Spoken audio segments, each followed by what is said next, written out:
الحمد لله الحمد لله الذي أنعمنا بنعمة الإيمان والإسلام، والصلاة والسلام على سيدنا محمد خير الأنام وعلى آله وأصحابه الكرام.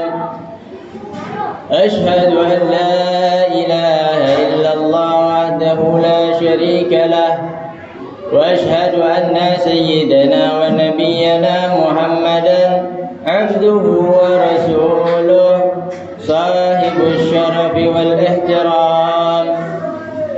أما بعد، فيا أيها المؤمنون اتقوا الله حق تقاته ولا تموتن إلا وأنتم مسلمون، واشكروه على ما هداكم للإسلام وأولاكم من الفضل والإنعام، وجعلكم من أمتي ذوي الأرحام. قال الله تعالى في كتابه الكريم: أعوذ بالله من الشيطان الرجيم، إنهم كانوا يسارعون في الخيرات ويدعوننا رغبا ورهبا وكانوا لنا خاشعين. صدق الله العظيم وصدق رسول الحبيب الكريم، ونحن على ذلك من الشاهدين والشاكرين والحمد لله رب العالمين. Masyaallah hadirin jamaah Jumat rahimakumullah, marilah sama-sama kita bersyukur kepada Allah Subhanahu wa taala atas segala karunia nikmat-Nya, terkhusus nikmat iman, nikmat Islam, nikmat sehat walafiat, sehingga kita dapat menjalankan segala perkara yang diwajibkan oleh Allah Subhanahu wa taala. Salawat serta salam selalu tercurah kepada junjungan alam, yaitu Nabi kita, Nabi besar Muhammad sallallahu alaihi wa ala alihi wa sahbihi wasallam, serta para keluarga, sahabat, dan kita sebagai umatnya. Mudah-mudahan nanti di yaumil qiyamah menjadi umat yang dirahmati oleh Allah Subhanahu wa taala, umat yang menjadi perhatian oleh Nabi Muhammad sallallahu alaihi wasallam, umat yang mendapatkan syafaatul uzma di yaumil qiyamah. Amin amin ya rabbal alamin. Masyaallah hadirin jamaah Jumat rahimakumullah, Al-Khatib selalu berwasiat khususnya untuk diri pribadi dan umumnya pada para jamaah untuk selalu meningkatkan rasa ketakwaan kita kepada Allah Subhanahu wa taala. Imtithalu awamirillah wa ijtinabu nawahihi. Jalankan segala perintah Allah dan tinggalkan segala larangan Allah, besar maupun kecil, remeh maupun sulit. Apapun itu bentuknya, kalau sudah perintah Allah maka wajib dan harus dijalani.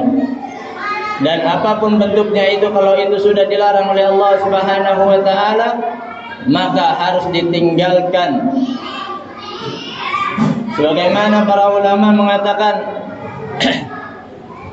imtithalu awamirillah wajtinabu nawahihi. Takwa itu adalah menjalankan perintah Allah dan juga meninggalkan larangan Allah dengan sebenar-benarnya. Maksudnya apa? Yaitu dengan rasa takut dan segan.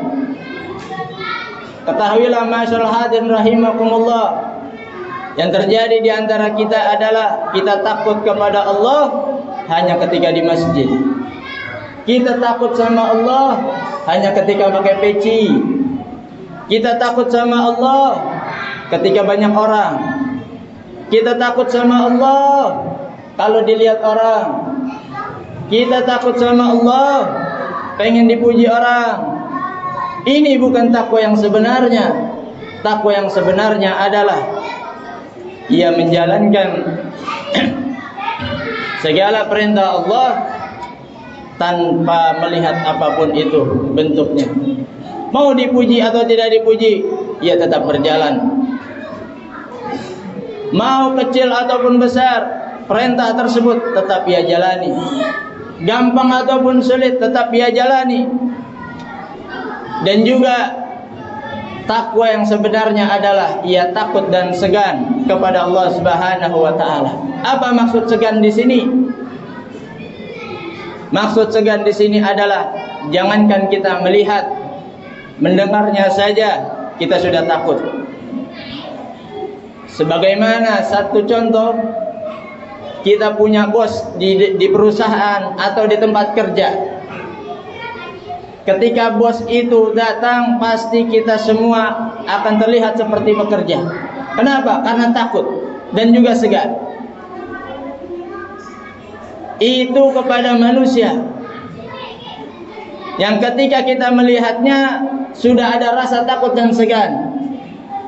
Bahkan jangan pun melihat, mendengar bos akan datang saja ia sudah takut dan segan. Apakah kita bisa kepada Allah seperti itu? Padahal Allah Maha melihat segala-galanya. Padahal Allah Maha menyaksikan segala-galanya. Padahal Allah mendengar segala-galanya. Maka dari itu, masyaallah hadirin rahimakumullah, takwa sebenar-benarnya adalah menjalankan perintah Allah dan meninggalkan larangan Allah dengan rasa takut dan rasa segan kita kepada Allah Subhanahu wa taala. Masyaallah hadirin rahimakumullah, pada kesempatan yang singkat ini Al-Khatib akan memberikan satu faedah yang mana datangnya dari Al-Habib Abdullah bin Abdul Haddad di dalam kitabnya An-Nasaihud Diniyah wal Wasayal Imaniyah, yang beliau katakan adalah wa minal munjiyat al-khauf war raja. Ketahuilah bahwasanya ada dua perkara yang mana dua perkara ini bikin kita selamat dunia sampai akhirat. Apa itu? Yang pertama al-khauf, rasa takut, rasa cemas. Yang kedua adalah ar-raja, rasa berharap. Tentunya semua ini rasa yang kita tujukan kepada Allah Subhanahu wa taala. Yang pertama adalah khauf, rasa takut. Takut apa? Terutama takut amalan kita tidak diterima oleh Allah Subhanahu wa taala. Apakah saudara-saudara yakin amal kita diterima oleh Allah? Di sini tidak ada yang bisa meyakini. Dengan rasa khauf itu, maka kita tidak boleh putus untuk beribadah kepada Allah Subhanahu wa taala. Dan yang kedua adalah ar-raja, rasa berharap. Masyaallah hadirin rahimakumullah, rasa raja ini atau rasa berharap ini selalu hadirkan dalam hati kita setiap kita setelah selesai beribadah. Apa rasa raja ini? Rasa berharap kepada Allah, mudah-mudahan amal yang telah kita lakukan diterima oleh Allah Subhanahu wa taala. Sebab tidak ada yang bisa menjamin ibadah kita ini sempurna. Sebab tidak ada yang bisa menjamin ibadah kita ini pasti diterima. Maka dari itu berharaplah, mudah-mudahan Allah Subhanahu wa taala akan menerima segala amal ibadah kita dengan segala kekurangannya. Maka dari itu, dengan adanya rasa raja berharap kepada Allah, ibadah kita tidak akan putus. Ibadah kita terus diperbaiki, ibadah kita terus ditingkatkan. Namun masyaallah hadirin rahimakumullah, yang celakanya kalau seseorang tidak memiliki rasa takut dan juga rasa berharap kepada Allah, ia akan cuek dengan ibadahnya. Setelah ia ibadah, ia tinggalkan. Tidak pernah berpikir apakah ibadahnya telah sempurna, apakah ibadahnya telah betul. Begitu juga ya, ketika ia bersedekah, ia merasa telah menjalankan semua kebaikan, semua perintah Allah, dan ia merasa semua telah ia kerjakan. Ia tidak memikirkan apakah itu diterima oleh Allah Subhanahu wa taala. Maka dari itu masyaallah hadirin rahimakumullah, mari tanamkan di dalam hati kita sifat takut, perasaan takut kepada Allah Subhanahu wa taala akan amal-amal kita, dan juga rasa berharap kepada Allah Subhanahu wa taala akan amal-amal kita, yaitu takut tidak diterima amal-amal kita dan juga berharap mudah-mudahan amal-amal kita diterima oleh Allah Subhanahu wa taala. Sebagaimana Allah Subhanahu wa taala firmankan dalam Al-Qur'an, innahum kanu yusari'una fil khairat wa yad'unana ragaban wa rahaban wa kanu lana khashiin. Allah Subhanahu wa taala mensifatkan sesungguhnya mereka adalah hamba-hamba yang bergegas di dalam kebaikan, dan juga setelah melakukan kebaikan, setelah melakukan ibadah, mereka berdoa kepada Allah dalam keadaan cemas dan berharap. Wa kanu lana khashiin, mereka adalah orang-orang yang khusyuk kepada Allah Subhanahu wa taala. Maka setelah ibadah jangan sampai buru-buru kita keluar, berdoa memohon kepada Allah, minta ampun kepada Allah, dan berharap segala amal ibadahnya diterima oleh Allah Subhanahu wa taala. A'udzu billahi minasyaitonir rajim. Bismillahirrahmanirrahim. Wal 'ashr. Innal insana lafi khusr illa alladziina aamanu wa 'amilus shalihat wa tawassaw bil haqq wa tawassaw bis sabr.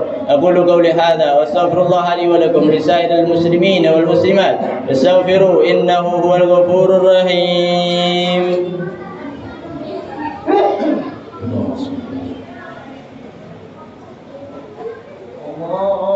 اللهم صل وسلم وبارك على سيدنا محمد وعلى آل سيدنا محمد.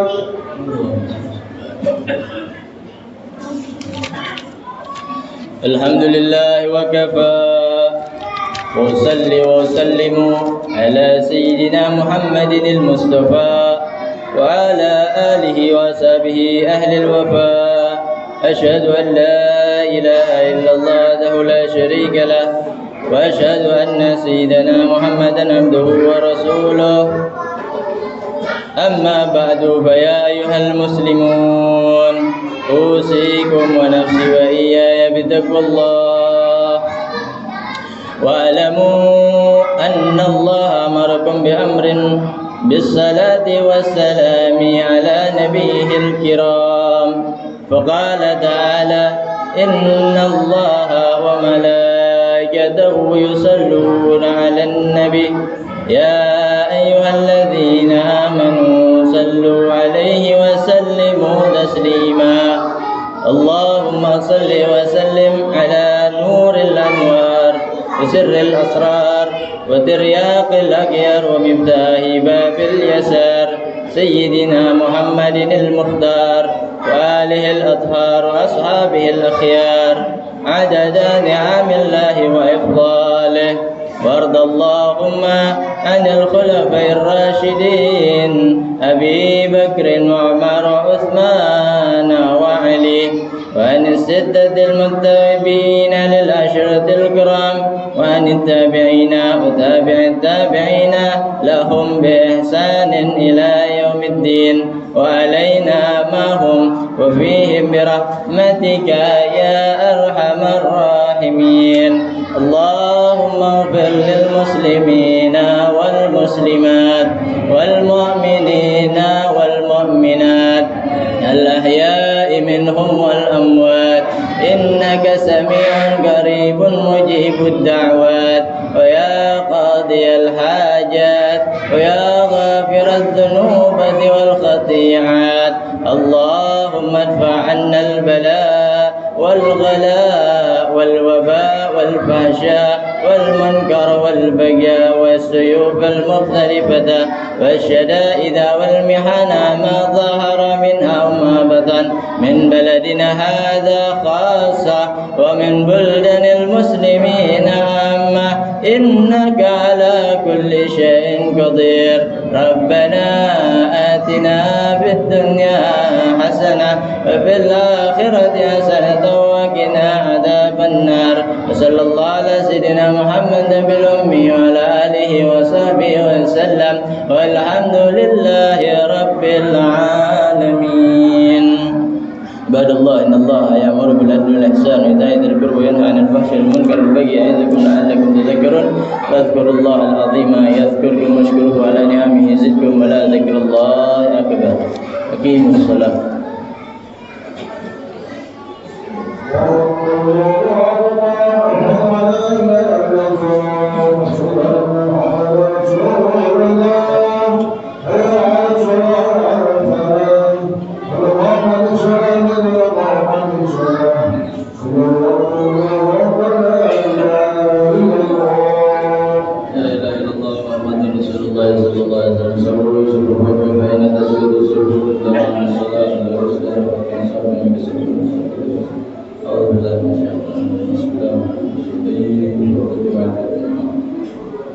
Allahu Akbar.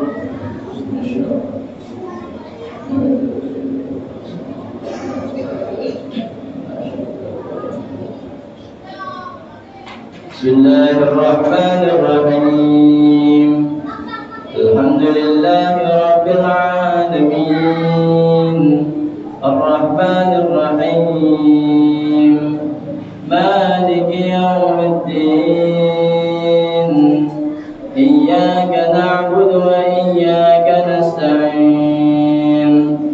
Ihdinas siratal mustaqim. Siratal ladzina an'amta 'alaihim ghairil maghdubi 'alaihim waladdallin.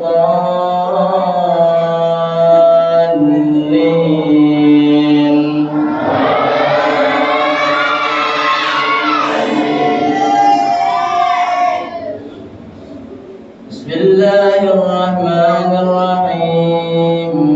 Sabbih isma rabbikal a'la alladzi khalaqa fasawwa walladzi qaddara fahada والذي أخرج المرعى فجعله غثاء أهوى سنقرئك فلا تنسى إلا ما شاء الله إنه يعلم الجهر وما يخفى ونيسرك لليسرى فذكر إن نفعت الذكرى سيذكر من يخشى ويتجنبها الأشقى الذي يصلى النار الكبرى ثم لا يموت فيها ولا يحيا قد أفلح من تزكى وذكر اسم ربه فصلى بل تؤثرون الحياة الدنيا والآخرة خير وأبقى إن هذا لفي الصحف الأولى صحف إبراهيم وموسى. الله أكبر. سمع الله لمن حمده.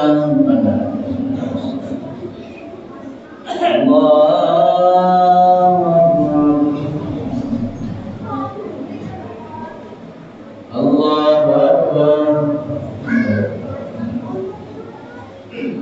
الله أكبر.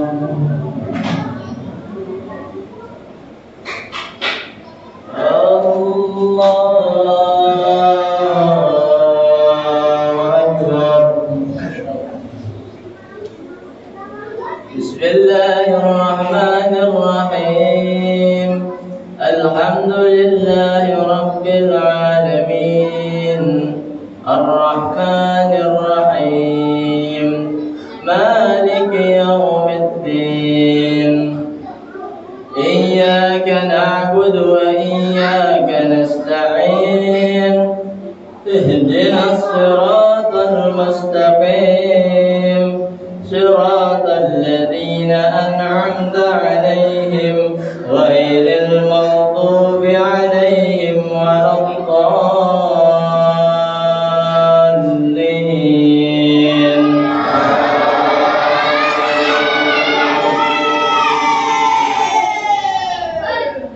بسم الله الرحمن الرحيم. ألم نشرح لك صدرك ووضعنا عنك وزرك الذي أنقض ظهرك ورفعنا لك ذكرك فإن مع العسر يسرا إن مع العسر يسرا فإذا فرغت فانصب وإلى ربك فارغب. الله أكبر. سمع الله لمن حمده. الله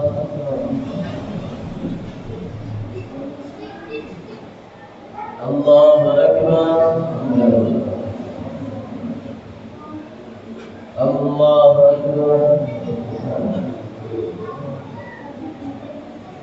الله أكبر